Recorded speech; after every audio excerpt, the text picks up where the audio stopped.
नमस्कार, मी रोशन किशोर मोरे। मी नाट्यवारी नाट्यसंस्था नवी मुंबई या संस्थेतून आम्ही जो आता प्रयोग सादर केला त्याचं नाव होतं न्यूरालिंक। न्यूरालिंक हे नाटकाची कथानक जर सांगायचं म्हटलं तर वन लाईन असं आहे की एखादी व्यक्ती मरण पावते, मरण पावल्यानंतर त्या व्यक्तीच्या आठवणी आपल्यापर्यंत कायम राहतात। पण समजा आठवणीबरोबर ती व्यक्ती आपल्याकडे चालती बोलती राहिली तर काय गंमत घडेल।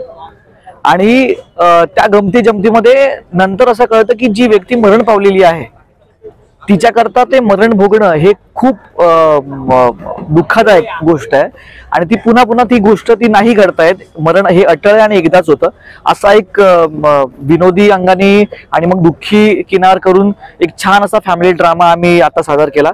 खूप मजा आली। व्यवस्थापक इथले खूप छान आहेत, खूप सपोर्टिव्ह आहेत आणि ऑडियन्स पण खूप सुंदर आहे।